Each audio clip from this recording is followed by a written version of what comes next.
거룩한 안식일의 시간 가운데 오신 여러분 모두를 환영합니다. 몸이 피곤하고 지친 영혼들에게는 하나님께서 육체적인 쉼을 주시고, 또 마음의 상처를 입은 영혼들은 하나님께서 그 마음을 치료해 주시기를 간절히 소망합니다. 하나님의 크신 은혜와 축복이 이 안식일 여러분 모두에게 흘러넘치기를 간절히 소망합니다. 우리 경찬팀, 우리 젊은 청년들이 많이 나와서 함께 찬양하니까 너무 힘이 되죠? 네, 매주 자신의 삶의 자리에서 또 열심으로 봉사해 주신 우리 청년들에게 진심으로 감사를 드리고, 무엇보다 우리 서종배 집사님이 우리 금요일에 같이 예배 드리니까 너무 좋습니다. 박수로 좀 환영하도록 하겠습니다. 이렇게 매주 금요일마다 뵐 수 있으면 더욱더 좋겠습니다. 이번 주는 특별히 휴가를 내서 이렇게 일주일 함께 가족들과 보내는 것 같습니다. 진심으로 감사를 드립니다. 오늘 또 우리 박순덕 집사님 또 함께 이 안식을 예배드려서 너무나 반갑습니다. 큰 박수로 좀 환영해 주시면 감사하겠습니다. 이번 주에는 우리 저희 집사님 두 분이 환갑생신이셔서 특별히 좀 이 시간에 좀 축하를 하도록 하겠습니다. 우리 수요일에 정복기 집사님이 그렇게 환갑생신이셨고, 오늘이 유희자 집사님도 생신이셔서 제가 박수로 한번 축하 한번 해드릴까요? 네, 하나님께서 또 앞으로의 삶을 더욱더 크게 축복하시고 믿음 안에서 또 하나님의 축복의 통로로 쓰임받기를 간절히 소망합니다. 우리 옆사람과 뜨겁게 사랑을 나누면서 인사하고 시작하겠습니다. 하늘까지 함께 갑시다. 서로 인사해 주시면 감사하겠습니다.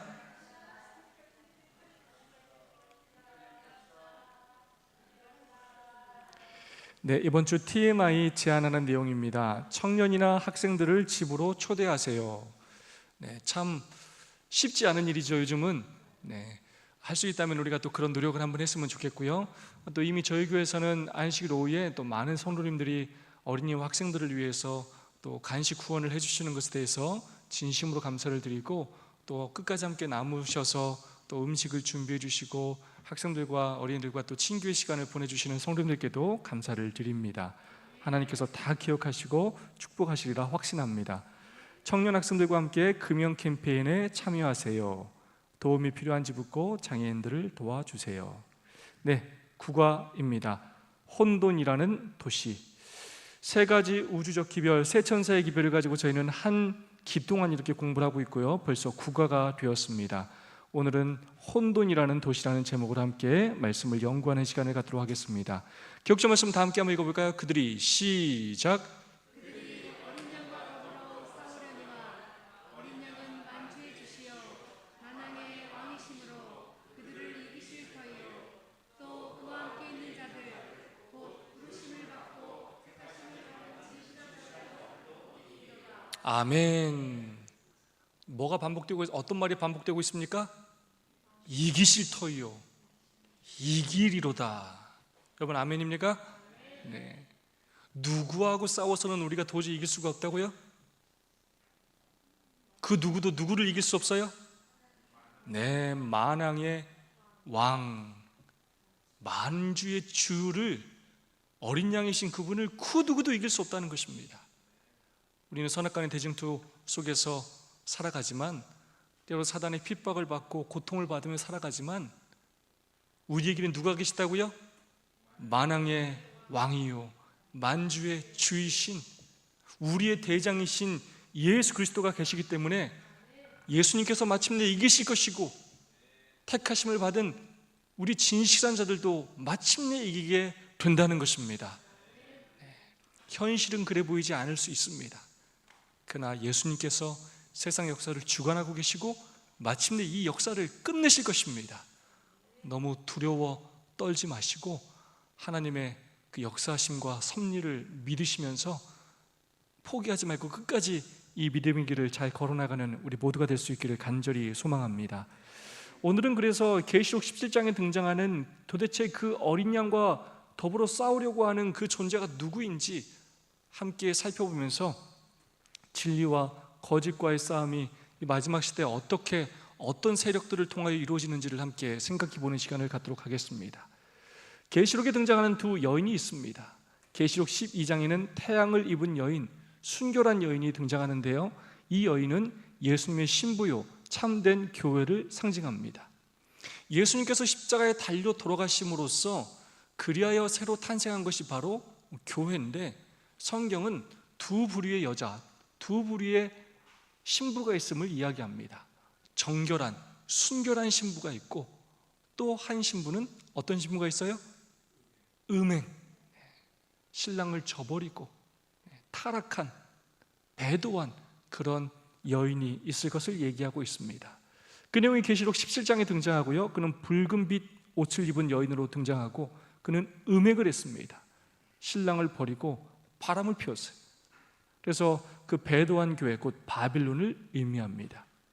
두 여인 사이에 나타나는 진리와 오류에 대하여 이번 주는 살펴보는 그러한 시간입니다. 이를 서줍니다. 두 개의 대조적인 체계에 대하여 말하고 있습니다. 계시록 12장 17절의 말씀입니다.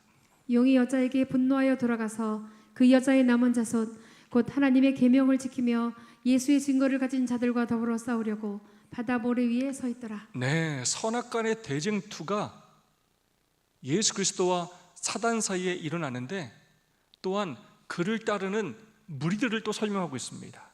마지막 시대 하나님의 편에서, 예수 그리스도의 편에서 마지막 선악의 대쟁투의 싸움을 싸울 사람은 여자의 남은 자손, 곧 하나님의 계명을 지키며 예수의 증거를 가진 자들이 하나님의 편에서 싸움을 할 것이다 라고 말하고 있고, 또한 그들에게 분노하여 그들과 싸우려고 바다 모래에 서 있는 한 존재 용에 대하여 또 이야기하고 있습니다.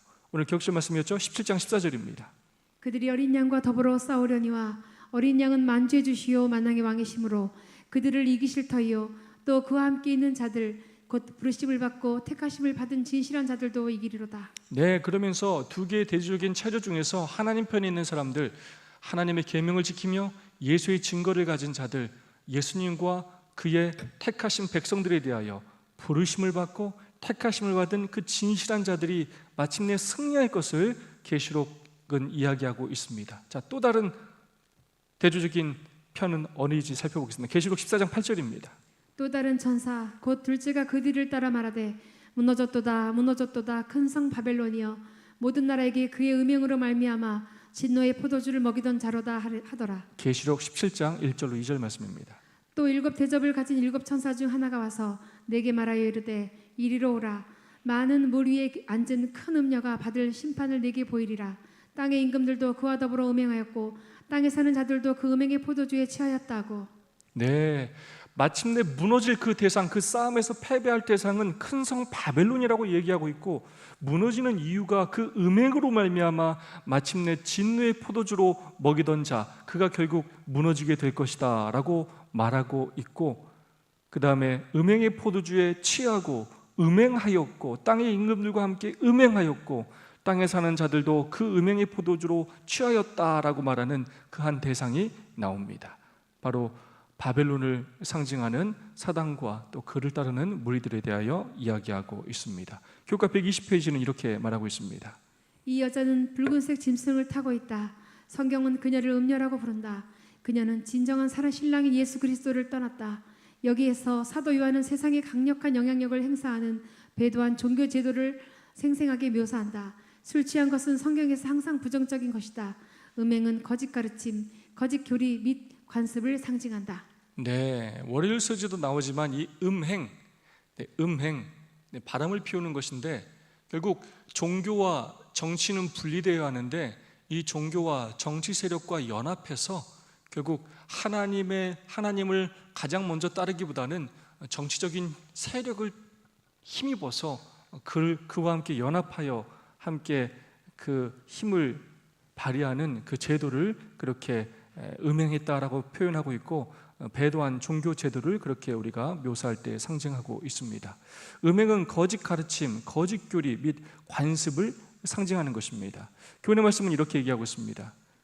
요한계시록에 등장하는 바벨론은 충성된 백성과 상반된 세상의 영향력을 행사하며 거짓 교리 및 관습을 가르치는 거짓 종교 체제를 말한다. 네, 오직 성경의 말씀을 가르치는 것이 아니라 혼잡, 바벨론이라는 그 의미대로 짬뽕, 거짓 교리, 진리의 거짓을 섞고, 그리고 이제 그것을 오직 성경을 넘어서서 이제 교회 전통과 관습을 가르치는 거짓 종교 체제를 말한다는 것입니다. 그래서 성경의 권위보다도 교회의 권위를 더욱더 높이고 교회의 회의와 그 전통을 앞세우는 그런 모든 체제를 말하고 있는 것입니다.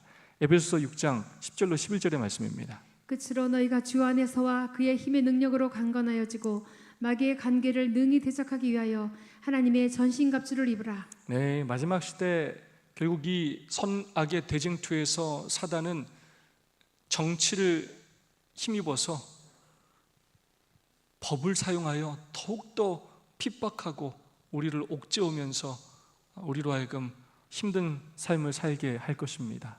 그러므로 에베소서는 우리에게 뭐라고 권면하고 있냐면 그의 힘의 능력으로 강건하여지고 마귀의 관계를 등이 대적하기 위하여 하나님의 전신갑주를 입으라라고 요청하고 있습니다.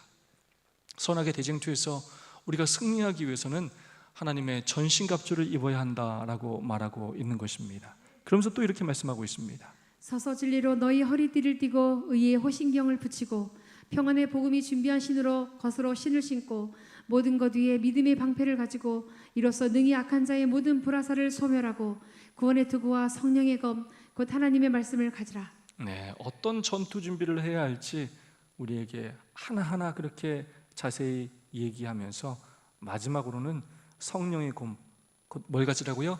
하나님의 말씀을 가지라고 이야기하고 있습니다. 잘 아시는 것처럼 다른 모든 것들은 방어할 때 쓰지만 공격무기 하나가 뭐가 있습니까? 성령의 검이 등장합니다. 그리고 우리가 진리의 말씀 위에 굳게 설 때 마침내 이 마지막 사단과의 이 선악의 대쟁투에서 예수님과 함께 승리할 수 있음을 에베소서는 말하고 있습니다. 그러면서 이렇게 호소하고 있습니다. 모든 기도와 간구를 하되 항상 성령 안에서 기도하고 이를 위하여 깨어 구하기를 항상 힘쓰며 여러 성도를 위하여 구하라. 아멘. 깨어 구하기를 항상 힘쓰며. 마지막 시대의 특징이 뭐냐면 다 졸며 잘세예요. 근데 특징이 뭐냐면 자신이 졸며 자는지를 몰라요. 나는 평안하다, 나는 부족함이 없다, 나같이 신앙을 오래하고 나같이 똑똑한 사람은 시험에 빠질 수 없다라고 착각하고 산다는 거예요. 나는 이미 과거의 신앙을 열심히 해서 충분하다라고 생각한다는 거예요. 그래서 예수님이 신랑이 오신다고 하면서도, 기다린다고 하면서도 다 뭐하고 있다고요? 졸고 있어요. 그렇기 때문에 뭐 해야 된다고요? 깨어야 돼요. 깨기를 항상 힘써야 돼요. 나만 깨는 거로 끝나면 안 돼요. 또 누구를 깨워야 합니까? 여러 성도를 위하여 우리가 함께 깨어서 하나님의 전신갑주를 입어서 이 선악간의 대쟁투에서 만왕의 왕이요 만주의 주이신 예수님 편에 서서 하나님의 계명과 예수의 증거를 가지고 우리를 잡아먹으려고 하는 그 사단과의 싸움에서 이 거짓 체계로서 우리를 올가매고 우리를 압박하고 우리를 시험하는 이 체계로부터 우리가 승리를 거두어야 한다는 것입니다. 오늘서주입니다. 진노의 포도주. 계시록 17장 1절 2절 15절 말씀입니다.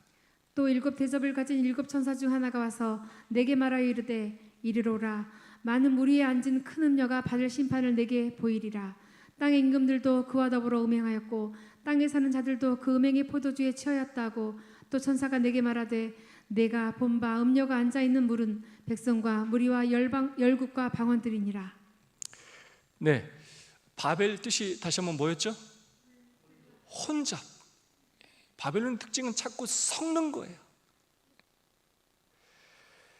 음녀가 이 미치는 파급력, 땅의 임금들과 더불어 음행할 뿐만 아니라 땅에 사는 자들도 그 음행의 포도주에 취하도록 만듭니다. 복음도 땅끝까지 전하게 하기 위하여 나라와 족속과 방언과 백성에게 선포되는 것처럼 사단도 세계적으로 자신의 편을 삼기 위하여, 많은 사람들을 자신의 편으로 삼기 위하여 정치 세력과 결탁하고 법을 사용해서 그렇게 많은 땅에 사는 자들의 마음을 사로잡기 위하여 모든 속임수를 사용한다는 것입니다.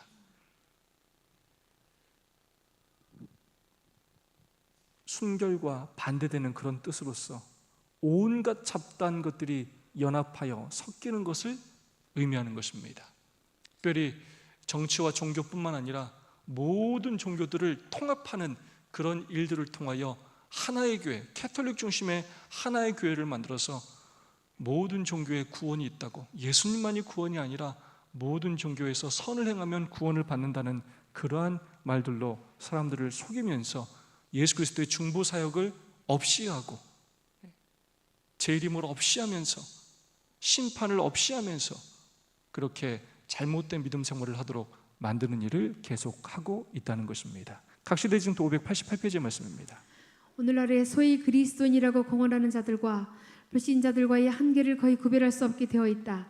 교회의 교인들은 세상 사람들이 사랑하는 것을 사랑하고 있고 그들과 연합하고자 한다. 그러므로 사탄은 그들을 하나의 단체로 연합시켜 강신술의 대열에 쓸어 넣음으로써 그의 사업을 강화시키고자 결심하고 있다. 네, 참 가슴 아픈 표현이죠. 오늘날 소위 그리스도인이라고 공언하는 자들과 불신자들과의 한계를 거의 구별할 수 없게 되어 있다. 다르게 말하면 그리스도인들이 지금 어떻게 되어 있다고요? 세속과 세상의 것들과 섞여 있다고요. 혼잡되어 있다고요. 교회의 교인들은 세상 사람들이 사랑하는 것을 사랑하고 있고 그들과 연합하고자 한다는 거예요. 이거를 오늘날 무엇으로 우리가 가장 잘 이렇게 알 수 있냐면 저는 안식일이라고 생각이 들어요. 우리가 안식일을 율법적으로 지키는 것에 대해서는 우리가 깊은 고민을 해야 하지만 이제는 안식일을 아무렇지도 않게 생각하는 거, 이거 정말 조심해야 합니다. 전혀 안식일처럼 여기지 않고 살아가는 세상이 되어버린 것 같아요. 그게 안식일이 뭐가 중요하냐? 라는 말을 하면서 정말 안식일 같지 않게 세상 다른 나라하고 똑같이 지내는 사람들이 너무나 많다는 거예요. 그만큼 거룩한 것에 대한 그런 개념들이 사라지고 있고 세상의 것들과 많이 짬뽕해서 그렇게 살아가는 것을 너무나 당연하게 여기며 사는 시대가 되었다는 것입니다. 그러므로 사탄은 그들을 하나의 단체로 연합시켜 강신술의 대열에 쓸어 넣음으로써 그의 사업을 강화시키고자 결심하고 있다. 우리가 경건, 이 거룩이라는 개념으로 올바로 이해하는 건 굉장히 중요합니다.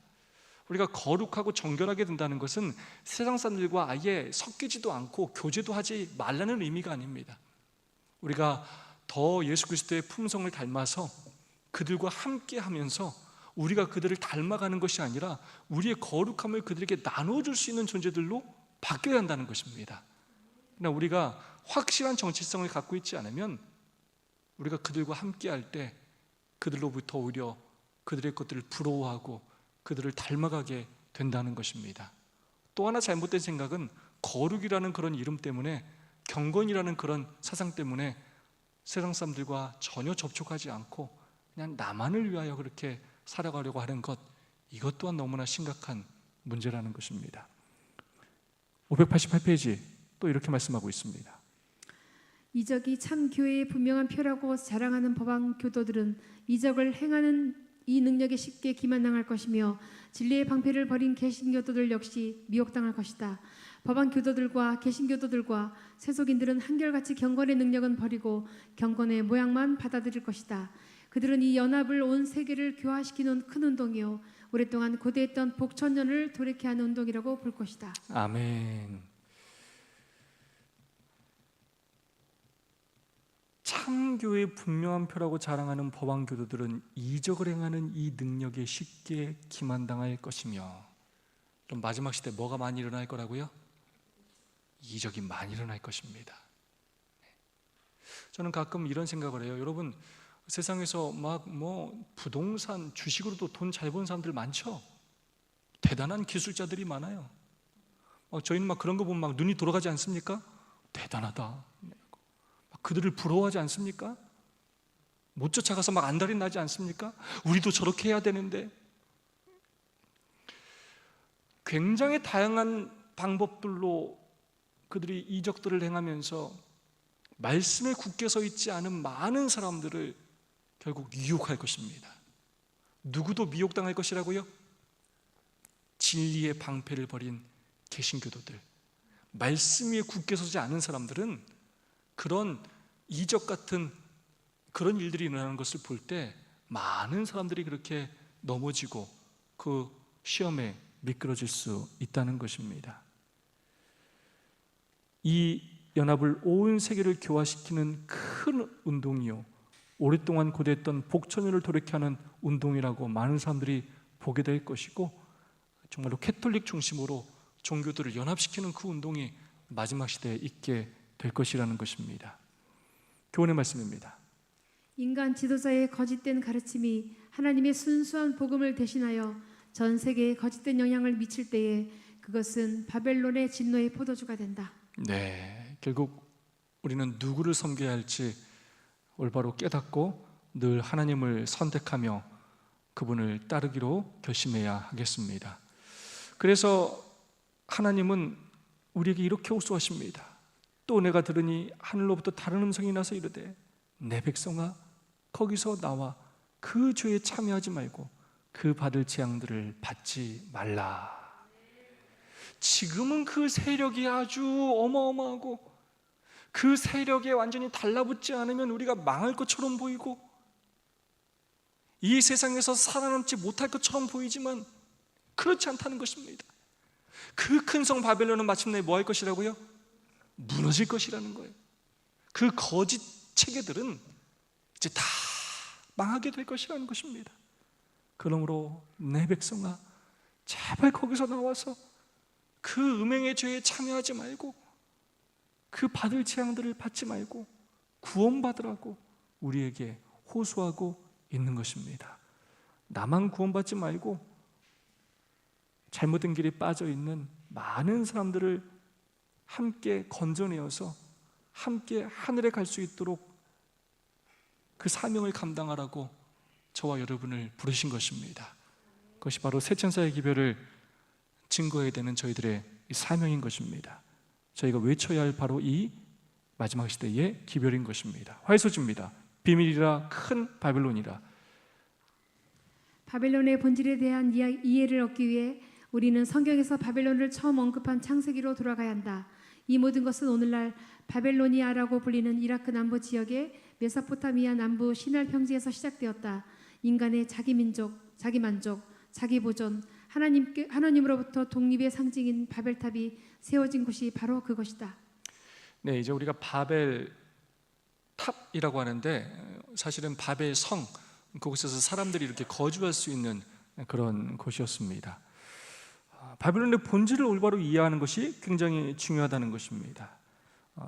인간의 자기 만족, 자기 보존, 하나님으로부터의 그 독립의 상징으로서 바벨탑이 세워졌다는 것입니다. 하나님께서 다시는 물로 멸망하지 않겠다고 약속하셨음에도 불구하고 그 하나님의 말씀을 믿지 않고 자신들의 이름을 내고 또 그렇게 하나님을 대적하기 위하여 세운 것이 바로 바벨성, 바벨탑이었다는 것입니다. 하나님의 말씀에 정면으로 대항하여 세워진 그 바벨탑, 하나님을 대항하는 하나의 상징으로 그렇게 여겨지게 됩니다. 거기서 하나님은 그들의 언어를 혼잡게 하셨고 그 바벨이라는 그 이름과 또 동일한 그런 의미를 갖게 되었습니다. 계시록 14장 17장 4절로 6절의 말씀입니다. 그 여자는 자주빛과 붉은빛 옷을 입고 금과 보석과 진주로 꾸미고 손에 금잔을 가졌는데 가증한 물건과 그의 타 음행에 더러운 것들이 가득하더라. 그의 이마에 이름이 기록되었으니 비밀이라 큰 바벨론이라 땅의 음녀들과 가증한 것들의 어미라 하였더라. 또 내가 보매 이 여자가 성도들의 피와 예수의 증거들의 피에 취한지라. 내가 그 여자를 보고 놀랍게 여기고 크게 놀랍게 여기니. 아주 음료의 특징은 뭘 많이 꾸며요. 무슨 척하려고 그래 자꾸. 정결한 처녀의 특징은 깨끗해요. 금과 보석과 진주로 꾸미고 아주 화려하게, 겉을 화려하게 해서 사람들을 현혹하고 미혹하는 일을 합니다. 그러면서 가증한 물건뿐만 아니라 음녀니까 그가 행하는 것들은 다 음행이에요. 음행을 그렇게 정치적인 세력과 결탁하여 배도한 일들을 그렇게 하는 일들이 가득하다는 것입니다. 특별히 그가 한 일들의 특징들을 이야기하는데 성도들의 피와 예수의 증인들의 피에 취한지라.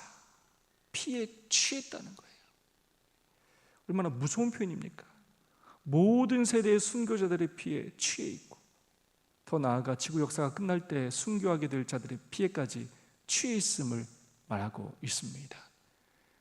이 피에 취했다라는 표현은 아주 피를 너무 많이 먹어가지고 완전히 그 부패함의 끝을 보여주는 그러한 표현입니다. 영적 바벨론도 인간적인 생각 위에 세워져서 인간의 전통으로 뒷받침되는 그런 영적으로 부패한 종교를 나타내고 있습니다. 교회와 대립하여, 진리와 대립하여 서 있는 그러한 존재를 바벨론이라고 이렇게 성경 계시록 17장은 말하고 있습니다.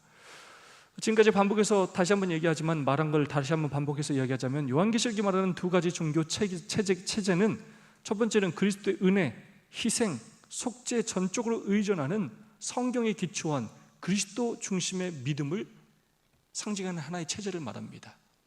말씀에 기초한 그리스도의 속죄, 십자가의 중심인 그러한 체제입니다. 두 번째는 교회의 전통에 의존하는 인간 중심의 그 믿음, 그리스도의 십자가의 피로 구원받는 것이 아니라 인간의 행함과 선행을 통해서 구원받는다고 믿는 인간 중심의 바벨론을 말합니다.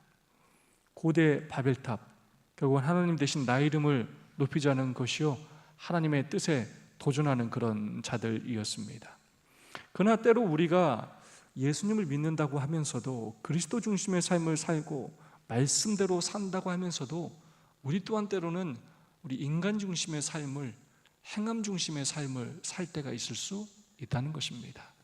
그래서 오늘 내가 누구의 편에 서 있는지, 오늘 내가 정말 순결한 하나님의 신부인지, 아니면 다른 어떤 세력들을 이용하여, 예수님을 이용하여 오히려 나의 어떤 유익을 취하려고 하는지 우리 자신을 잘 돌아봐야 하겠습니다. 교훈의 말씀입니다.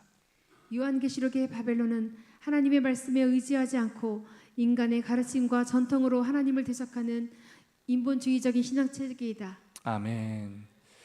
그래서 우리의 신앙이 깊어지면 깊어질수록 더 예수님을 닮아가고, 더 마음이 넓어지고 깊어져서 진리를 갈급하는, 말씀을 깊이 묵상하는 사람이 되어야 되는데, 그렇지 않으면 우리 또한 우리의 전통, 나의 경험, 그런 것들로 채워져서 나의 신앙을 나의 고집과 아집으로 그렇게 채워서 하나님의 말씀에 순종하기보다는 내 뜻대로 살아가는 그런 우를 범할 수도 있다는 것입니다. 결국 우리가 하나님 중심의 삶을 사느냐, 나 중심의 삶을 사느냐, 우리의 신앙을 다시 한번 돌아봐야 하겠습니다. 수요소집니다. 헌신으로 부르심. 마태복음 16장 18절입니다. 또 내가 네게 이르노니 너는 베드로라. 내가 이 반석 위에 내 교회를 세우리니 음부의 권세가 이기지 못하리라. 네, 내가 확실히 이긴다는 거예요. 음부의 권세가 이 교회를 이기지 못한다는 것입니다. 기억절 말씀 또 한번 읽겠습니다. 그들이 어린 양과 더불어 싸우려니와 어린 양은 만주의 주시오 만왕의 왕이심으로 그들을 이기실 터이요 또 그와 함께 있는 자들 곧 부르심을 받고 택하심을 받은 진실한 자들도 이기리로다. 내가 이기니까 내 편하라는 거예요. 우리 편하자는 거예요. 지금 반드시 이긴다는 것입니다. 엉뚱한 곳에 달라붙지 말라는 거예요. 엉뚱한 곳에 투자해서 망하지 말라는 거예요. 하나님은 성경의 여러 부분을 통하여 끊임없이 이 부분을 강조하시며 우리에게 약속하셨고 확신하셨습니다. 교과 128페이지 말씀입니다. 두 여인의 상징으로 요약되는 대쟁투 가운데서 요한계시록은 우리가 헌신할 것을 긴급하게 요청한다. 진리와 오류 사이의 이 우주적인 대쟁투에서 때때로 하나님의 백성이 패배하는 것처럼 보일지라도 하나님께서는 당신의 교회가 결국에는 승리할 것이라고 약속하신다. 네, 중간에 서 있을 수 없다는 것입니다. 하나님께 바짝 달라붙어서 그분의 편에서 확실한 승리를 거두어야 한다는 것입니다. 128페이지도 이렇게 말하고 있습니다. 지구 역사의 마지막 날에 영적 바벨론이라는 정교 연합 체제가 일어날 것이며 그 지도자는 자신을 하나님이라고 주장할 것이다. 그의 말은 바로 하나님의 말씀이며 그의 명령은 하나님의 명령으로 선포될 것이다. 수세기에 걸쳐 로마 교황들은 그들이 지상에서 하나님의 자리에 서 있다고 선언했다. 여러분, 진짜 하나님 편에 서시겠습니까? 아니면 인간이 자신은 하나님이라고 주장하는 그 편에 서시겠습니까? 레오 13세는 1894년 6월 20일자 회칙에 이렇게 말했습니다. 우리 교황들은 이 땅에서 전능하신 하나님의 자리를 차지한다. 여러분, 제정신입니까? 네. 그들은 참남되게 자신들이 하나님의 자리를 차지한다고 아주 공공연하게 이야기합니다. 이 얼마나 두렵고 떨리는 일입니까? 그러나 세상은 이 교황권을, 이 캐톨릭을 정말로 마지막 시대 때 무수히 따르게 될 것입니다. 그러면서 그들이 연합하여 하나님을 대적하는 일을 하게 될 것입니다. 휘라리스 가톨릭 교회 사전에 또 이런 말이 있습니다. 교황은 위엄이 너무나 크고 높기 때문에 단순한 사람이 아니라 하나님이며 하나님의 대리자이다. 네, 그냥 단순한 사람이 아니라 하나님이며 하나님의 대리자라는 것입니다. 하나님은 단 한 번도 그런 권위를 준 적이 없습니다. 그들이 하나님의 자리를 차지해서 성경을 무시하고 교회의 전통과 교황의 말들로서 그렇게 이 세상을 통치하려고 하면서 사단의 역할을 그렇게 대신하여 감당하고 있는 것입니다. 그는 대적하는 자라 신이라고 불리는 모든 것과 숭배함을 받는 것에 대항하여 그 위에 자기를 높이고 하나님의 성전에 앉아 자기를 하나님이라고 내세우느니라. 네, 데살로니가 후서에서 말하는 그 불법의 사람에 대하여 표현합니다. 그 위에 자기를 높이고, 방금 읽었던 것처럼 교황이 그 하나님의 자리를 차지하면서 자기를 높이는 것처럼 마지막 때 그런 일을 하는 존재가 있게 된다는 것입니다. 선지자왕 715페이지 말씀입니다. 영적 이스라엘에게는 내 백성아 거기서 나와 그의 죄에 참여하지 말고 그의 받을 재앙들을 받지 말라는 기별이 주어졌다. 사로잡혀 유랑하는 자들이 바벨론 가운데서 도망하라는 기별을 듣고 약속의 땅으로 다시 돌아온 것처럼 오늘날 하나님을 두려워하는 사람들은 영적 바벨론에서 나오라는 기별을 듣고 있으며 그들은 곧 새로 만들어질 세상 하늘 가나안에 하나님의 은혜의 전리품으로 서게 될 것이다. 아멘.